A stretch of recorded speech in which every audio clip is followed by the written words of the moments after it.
आज की जो रेमेडी मैं आपको बताने जा रही हूँ वो ट्राइड एंड टेस्टेड है।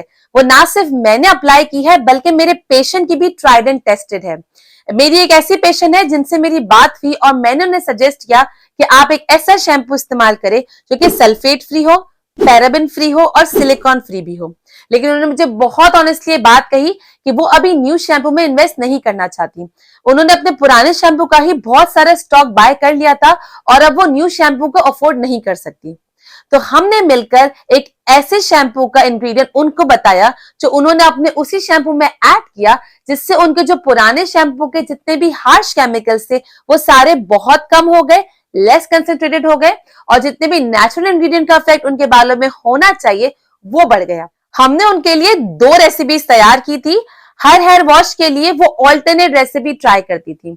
जो 2 रेसिपीज हैं उनमें से एक वो एक हेयर वॉश के वक्त अप्लाई करती थी, हर 2 से 3 दिन बाद वो दोबारा हेयर वॉश करती थी। तो जो दूसरी रेसिपी है वो उसे इस हेयर शैम्पू में मिक्स करती थी। आपको भी इसी तरीके से करना है। ये मेरा भी ट्राइड एंड टेस्टेड है और बहुत ही अमेजिंग रिजल्ट्स मिले हैं और ये उनका भी ट्राइड एंड टेस्टेड है। तो डॉक्टर और पेशेंट ये दोनों का ट्राइड एंड टेस्टेड है। तो हम टाइम ना वेस्ट करते हुए चलते हैं, देखते हैं किस तरीके से ये 2 रेसिपीज आप बना सकते हैं। लेकिन उससे पहले अगर आप मेरे चैनल पे न्यू है तो प्लीज इसे सब्सक्राइब करना जरूर कंसिडर कीजिएगा, क्योंकि ऐसी इंपॉर्टेंट, नॉलेजेबल, इंफॉर्मेटिव और एक्सक्लूसिव खबरें आपको सिर्फ मेरे ही चैनल पे मिल सकती हैं। तो without wasting any time, let's dive into the recipe. सबसे पहले रेसिपी के लिए आपको चाहिए होंगे रोजमेरी के लीव्स। अगर ड्राइड है तो ड्राइड ले लीजिए जो कि इजीली अवेलेबल होते हैं, वरना फ्रेश ले लीजिए। अगर आपके पास फ्रेश अवेलेबल नहीं है तो टेंशन की कोई भी जरूरत नहीं है, आप ड्राइड लीव्स आराम से ले सकते हैं। मैंने यहाँ पर ज्यादा रोजमेरी का वाटर बनाया था तो इसलिए मैंने यहाँ पर ज्यादा लिए हैं। आपको ये बिल्कुल भी ज्यादा नहीं बनाना है, सिर्फ 1 to 2 वीक्स का ही स्टॉक आप बनाकर रखेंगे और इसे फ्रिज में स्टोर करेंगे। मैंने यहाँ पे फ्रेश रोजमेरी के लीव्स ले लिए हैं और अब इनको मैंने अच्छे से वॉश कर लिया है। ऑब्वियसली अगर आप ड्राइड लीव्स ले रहे हैं तो आपको वॉश करने की बिल्कुल भी नीड नहीं है, सिर्फ अगर फ्रेश लोगे तो ही इसे वॉश करेंगे, वरना ड्राइड में no need to wash them. और अब इसमें मैं ऐड करूंगी थोड़ा सा वाटर। अब यहाँ ये जानना बहुत जरूरी है कि पानी मुझे कौन सा ऐड करना है। आप कभी भी अपने बालों के लिए और अपनी स्किन के लिए टैप वाटर का इस्तेमाल नहीं करेंगे। आप हमेशा वही वाटर यूज करेंगे जो आप पीने के लिए लेते हैं। मैं कनाडा में रहती हूँ तो यहाँ पे हम पीने के लिए भी अक्सर टैप वाटर का ही यूज कर लेते हैं, तो इसलिए मैंने यहाँ पर टैप वाटर लिया है। आप पीने के लिए जो भी पानी इस्तेमाल करते हैं ना, वही आप अपने स्किन और बालों के लिए हमेशा यूज करेंगे। वो हार्ड वाटर नहीं होता, इसलिए मेक श्योर कि आप वही वाटर इस्तेमाल करें जो आप अपने इंटरनल यूज के लिए यानी अपने ड्रिंकिंग पर्पस के लिए यूज करते हैं। अब आप इसे बिल्कुल स्लो गैस पे सिमर होने देंगे एटलीस्ट 20 मिनट्स। कम से कम इसे 20 मिनट जरूर रखिएगा कि ये आराम आराम से सिमर होकर अपने सारे इंग्रेडिएंट इस वाटर में डाल दें। जल्दबाजी यहाँ पे आपको बिल्कुल भी नहीं करनी है।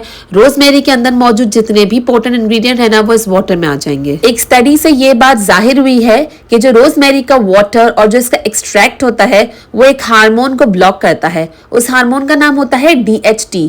ये एक ऐसा हार्मोन है जो कि हेयर लॉस कॉज करता है। अब जब ये हार्मोन ही ब्लॉक हो जाता है तो हेयर लॉस भी खत्म हो जाता है। लेकिन ये सिर्फ एक स्टडी है और अभी इसमें और रिसर्च होना बाकी है। जिस तरीके से हमें जिंदा रहने के लिए फूड और न्यूट्रिशन की नीड है, उसी तरीके से हमारे स्कैल्प में मौजूद हेयर फॉलिकल्स को भी न्यूट्रिशन की नीड होती है और ये न्यूट्रिशन उसे ब्लड सर्कुलेशन से मिलता है। ये जो रोजमेरी लीव्स हैं ये ब्लड सर्कुलेशन को बढ़ाता है, इन रिटर्न ये न्यूट्रिशन को बढ़ाता है और हेयर फॉलिकल्स की ग्रोथ को बढ़ाता है। 20 मिनट के बाद आप नोट करेंगे कि इसका कलर चेंज होना स्टार्ट हो गया है।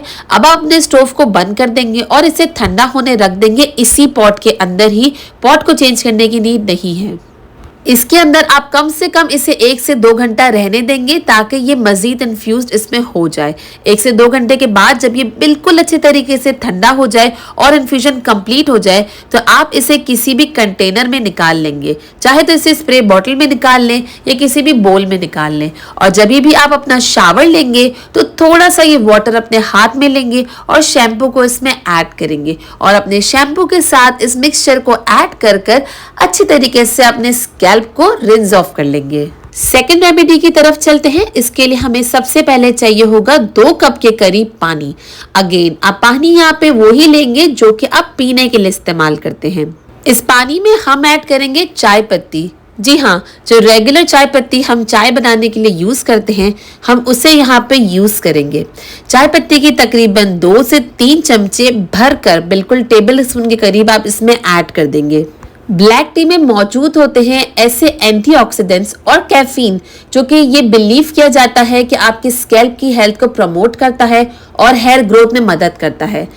देन अगेन अभी इसमें और भी रिसर्च होना बाकी है, लेकिन कहा यह जाता है कि इसमें जो कैफीन मौजूद होता है वो आपके हेयर फॉलिकल्स में जो DHT है उसको ब्लॉक कर देता है। और DHT वही हार्मोन है जो कि आपके हेयर लॉस को कॉज करता है।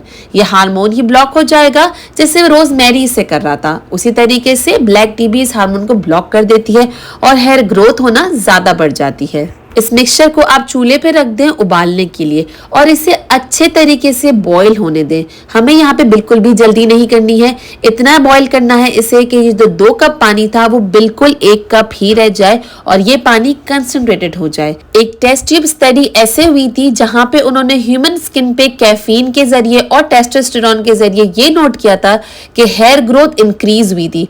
केराटिन प्रोडक्शन जो कि आपके बालों का सबसे मेन प्रोटीन है वो भी इंक्रीज हुआ था और जो एनर्जिन फेज होता है यानी ग्रोथ फेज बालों का वो भी बढ़ा था। जब पानी आधा रह जाए और पानी का कलर कुछ इस तरीके से डार्क हो जाए, इट मीन्स कि अब ये इन्फ्यूज हो चुका है। तो बस इसे किसी भी बोल में अच्छे तरीके से छान लीजिए। मेक श्योर कि आप इसे ऐसे छाने कि इसमें चाय पत्ती के मौजूद बारीक दाने उस पानी में ना आए। इसका कोई नुकसान नहीं है, सिर्फ एक ये नुकसान है कि जब आप हेयर वॉश करेंगे इसके साथ तो हो सकता है कि उसके पार्टिकल बालों में रहे, तो उसको अवॉइड करने के लिए मेक श्योर कि आप इन चाय पत्ती के दानों को अच्छे तरीके से स्ट्रेन कर लीजिएगा। अब इस मिक्सचर में थोड़ा सा लेमन जूस ऐड करेंगे। प्लीज मेक श्योर कि आप फ्रेश लेमन ले। मेरे पास नहीं था इसलिए मैंने यहाँ पे बॉटल लेमन जूस का इस्तेमाल किया है। लेमन वैसे तो आपके डल और ड्राई बालों को क्योर करता है और आपके बालों को एक शाइन देता है। रीजन क्या है? रीजन ये है कि इसमें मौजूद होता है एक ऐसा कंपाउंड जो कि आपको एक अलग ही शाइन देता है। इस कंपाउंड का नाम है लिमोनीन। लेमन को लेकर काफी लोगों के मिथ्स हैं कि आप स्किन और हेयर पे इस्तेमाल नहीं कर सकते। अगर आप कंफर्टेबल नहीं है तो you can let it be, इसको नहीं यूज कीजिए, इट्स परफेक्टली फाइन। आप वही चीजें इस्तेमाल कीजिए जिसके लिए आप कंफर्टेबल है और जिसके लिए आपका दिल मानता हो। अब इसे हमने प्रिपेयर तो कर लिया है, अब सवाल आता है कि इसे यूज कैसे करना है। तो इसे यूज करने के लिए जब भी आप हेयर वॉश करने के लिए जितना भी शैम्पू अपने हाथों में लेंगे उतना ही ये सॉल्यूशन लेंगे। शैम्पू का और सॉल्यूशन की अमाउंट इक्वल होनी चाहिए। इक्वल क्वांटिटी में लेकर आप इसे अच्छे से अपने पाम में रब करें और फिर इसे अपने स्कैल्प पे लगाएं। इसमें अच्छा खासा झाग बनेगा क्योंकि इसमें नॉर्मल शैम्पू मौजूद है और इसकी स्मेल भी बहुत ही बढ़िया होगी। इसकी स्मेल भी बढ़िया है और जो रोज वाटर हमने पहले बनाया था उसकी स्मेल तो बहुत ही आउटस्टैंडिंग है। आप देख सकते हैं कि जो नॉर्मल शैम्पू का झाग यहाँ बन रहा है उसमें कोई भी कमी नहीं आएगी। तो उम्मीद करती हूँ कि ये दोनों रेसिपीज आपको बहुत ही अमेजिंग लगी होंगी और आप इसे जरूर ट्राई कीजिएगा प्लीज। अगर आप कोई ऐसे इंसान हैं जो कि पुराना अपना शैम्पू नहीं डिस्कार्ड करना चाहते तो ये 2 हेयर सिरम्स या हेयर आप इंग्रेडिएंट्स कह लीजिए उनको अपने शैम्पू में ऐड कीजिए। ऑल्टरनेटिवली साथ मत कीजिएगा, ऑल्टरनेटिवली ऐड कीजिए और इसका मैजिक आप एक्सपीरियंस करेंगे। लेकिन आपको 3 महीना कंसिस्टेंट रहना है इसमें। अगर आपको ये वीडियो बहुत अच्छी लगी है तो please give it a thumbs up, इसे लाइक जरूर कीजिए क्योंकि इसी तरीके से मुझे पता चलेगा कि आपको ये वीडियो बहुत ही अच्छी लगी है। अगर चैनल पे न्यू है तो इसे अभी के अभी सब्सक्राइब कर लीजिए क्योंकि ऐसी एक्सक्लूसिव वीडियोस मैं डॉक्टर मदिया आपके लिए लाती ही रहती हूँ। मैं आपसे मिलूंगी नेक्स्ट वीडियो में। टिल देन अगर आपके बाल वेवी है तो आप यहाँ पे क्लिक कर कर एक वेवी हेयर केयर रूटीन अच्छे से देख सकते हैं और अगर आप अपनी हेयर ग्रोथ करना चाहते हैं तो यहाँ पे क्लिक कर कर आप रोजमेरी हेयर ऑयल की रेसिपी देख सकते हैं। मैं आपसे मिलती हूँ इन वीडियोस में। Till then bye bye.